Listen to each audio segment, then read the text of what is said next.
നമുക്കിപ്പോൾ ലഭിക്കുന്ന പ്രധാനപ്പെട്ട വിവരം എന്നാൽ നമ്മൾ ആശുപത്രിയിലേക്ക് പ്രധാനമന്ത്രി വരുന്നു എന്നതാണ്. 9 മണിയോടുകൂടി പ്രധാനമന്ത്രി എത്തും എന്നാണ് ഇപ്പോൾ അറിയിപ്പ് ലഭിച്ചിരിക്കുന്നത്. അതുകൊണ്ട് തന്നെ ആശുപത്രിയിലെ പരിക്കേറ്റവർ 35ഓളം പേർ അവിടെ പരിക്കേറ്റ് ചികിത്സയിലുണ്ട്. ഈ 15 പേരെ കുറച്ച് മാത്രം പരിക്കേറ്റ മൈനർ സീരിയസ് അല്ലാത്ത പരിക്കേറ്റ 15 പേരെ ഡിസ്ചാർജ് ചെയ്തിരുന്നു നേരത്തെ.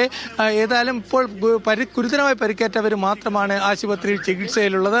അവരെയും ബന്ധുക്കളെയും സന്ദർശിക്കുമെന്നാണ് ഇപ്പോൾ നമുക്ക് ലഭിക്കുന്ന വിവരം. എന്നാൽ പ്രധാനമന്ത്രി എത്തിയ ശേഷമായിരിക്കും ഇനി തുടർച്ചയുള്ള കാര്യങ്ങൾ എന്തായിരിക്കും, എത്ര പേർ മരണപ്പെട്ടു തുടങ്ങിയ കാര്യങ്ങൾ ഒരു വ്യക്തത വരാൻ കഴിയുള്ളൂ. എന്നാൽ ഇപ്പോഴും NDRFന്റെ തിരച്ചിൽ തുടരുകയാണ്. വിവിധ പ്രദേശങ്ങളിൽ 10ഓളം ഡോഗുകളെ എത്തിച്ചുകൊണ്ടാണ്, അല്ലെങ്കിൽ നായ്ക്കളെ ഡോഗ് സ്ക്വാഡിനെ എത്തിച്ചുകൊണ്ടുള്ള തിരച്ചിലാണ് ഇപ്പോൾ നടക്കുന്നത്.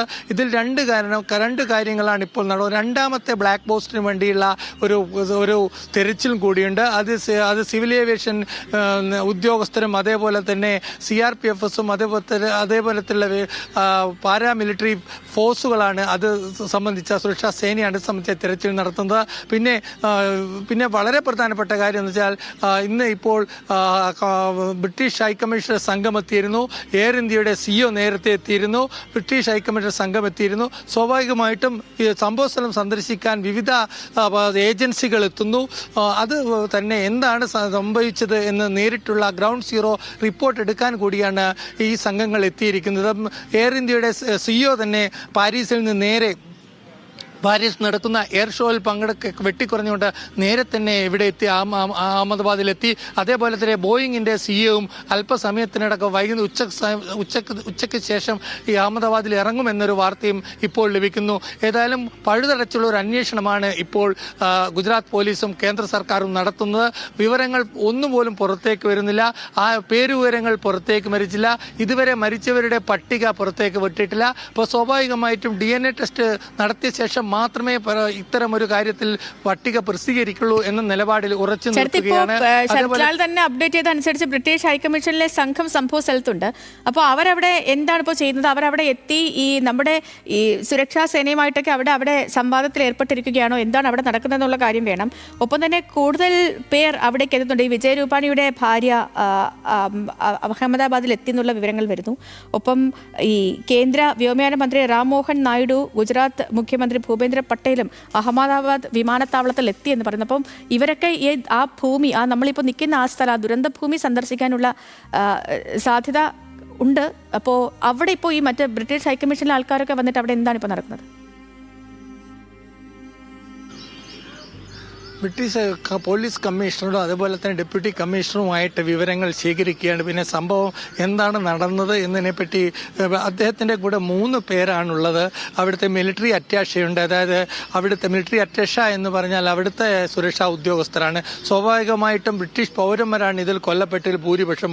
അതുകൊണ്ട് തന്നെ ബ്രിട്ടീഷ് പ്രധാനമന്ത്രിയുടെ നേരിട്ട് നിർദ്ദേശപ്രകാരം തന്നെയാണ് ഹൈക്കമ്മീഷണർ നേരിട്ട് ദുരന്ത സ്ഥലത്തെത്തുന്നത്. അതിനുവേണ്ടി എല്ലാ സൗകര്യങ്ങളും ഹൈക്കമ്മീഷണർക്ക് ഇവിടുത്തെ ലോക്കൽ പോലീസ്, അതായത് ഗുജറാത്ത് പോലീസ് ചെയ്തു കൊടുക്കുന്നുണ്ട്. അവർ ഇതുവരെ പുറത്തേക്ക് വന്നില്ല. അതേപോലെ തന്നെ എയർ ഇന്ത്യയുടെ CEOയും സംഭവ സ്ഥലത്തുണ്ട്. അദ്ദേഹവും 2 മണിക്കൂറായി അദ്ദേഹവും അകത്തെ ഉദ്യോഗസ്ഥരുമായി ചർച്ച നടത്തുന്നത്. പിന്നെ ഫോറൻസിക് വിദഗ്ധരുടെ ഒരു സംഘം തന്നെ ഇപ്പോൾ അല്പസമയത്തിനകം അകത്തേക്ക് പോയിട്ടുണ്ട്. ഇതൊക്കെ കാണുന്നത് ഈ 2 കാര്യങ്ങളാണ് പ്രധാനമായും ഇപ്പോൾ കേന്ദ്ര അന്വേഷണ ഏജൻസികളുടെയും അല്ലെങ്കിൽ ഗുജറാത്ത് പോലീസിന്റെയും മുന്നിലുള്ളത്. ഒന്ന്, എത്ര ആഘാതത്തിലായിരുന്നു പതനം. 2, ഈ ഫോറൻസിക് എന്തൊക്കെയാണ് ഫോറൻസിക് രേഖകൾ ലഭിക്കുക അല്ലെങ്കിൽ പരിശോധനാ ഫലങ്ങൾ ലഭിക്കുക, എവിടെയാണ് പിന്നെ കൂടുതൽ ആഘാതമുണ്ടായത്, എപ്പോഴാണ് നിലം തുടങ്ങിയ ആ രീതിയിലുള്ള ടെക്നിക്കൽ സർവെയിലൻസ് ആണ് ഇപ്പോൾ നടത്തുന്നത് എന്നാണ് ഗുജറാത്ത് പോലീസിന്റെ അസിസ്റ്റന്റ് കമ്മീഷണർ അല്പം മുമ്പ് മാധ്യമങ്ങളോട് പ്രതികരിച്ചത്. ഏതായാലും ഇപ്പോൾ തികച്ചും പിന്നെ ആൾക്കാർക്ക് വേണ്ടി സർവൈവേഴ്സ് വേണ്ടി അല്ലെങ്കിൽ അപകടത്തിൽപ്പെട്ടവർക്ക് വേണ്ടിയുള്ള തിരച്ചിൽ പൂർണ്ണമായി അവസാനിച്ചിരിക്കുകയാണ്. മൃതദേഹ അവശിഷ്ടങ്ങൾ കണ്ടെത്താനുള്ള തിരച്ചിൽ മാത്രമാണ് ഇപ്പോൾ നടക്കുന്നത്. പിന്നെ ഇവിടെ പ്രധാനപ്പെട്ട കാര്യം ശ്രീലക്ഷ്മി പറയാനുള്ളത്, ഇന്ന് പ്രധാനമന്ത്രി വരുമ്പോൾ ഇത് സംബന്ധിച്ച് പിന്നെ വിമാനത്താവളത്തിന് ഉന്നതതല യോഗം നടക്കും. അതിൽ ഗുജറാത്ത് മുഖ്യമന്ത്രി പങ്കെടുക്കുന്നുണ്ട്, സിവിൽ ഏവിയേഷൻ മന്ത്രി പങ്കെടുക്കുന്നുണ്ട്, അമിത്ഷാ പങ്കെടുക്കുന്നുണ്ട്. അവിടെ നിന്ന് എയർപോർട്ടിൽ നിന്ന് നേരെ അദ്ദേഹം പ്രധാനമന്ത്രി ആശുപത്രിയിൽ എത്തിക്കും, സിവിൽ ആശുപത്രിയിൽ എത്തുമോ എന്നാണ് നമുക്ക് ലഭിക്കുന്ന വിവരം. അദ്ദേഹം ബന്ധുക്കളെ കാണുന്ന കാര്യത്തിലും ഇപ്പോൾ സംശയമുണ്ട്. കാരണം ബന്ധുക്കൾ DNA ടെസ്റ്റിന് വേണ്ടി എത്തിയവരാണ്. ഏതൊക്കെ പരിക്കേറ്റവരെ എന്തായാലും അദ്ദേഹം കാണുമെന്നാണ് ഇപ്പോൾ നമുക്ക് ലഭിക്കുന്ന വിവരം.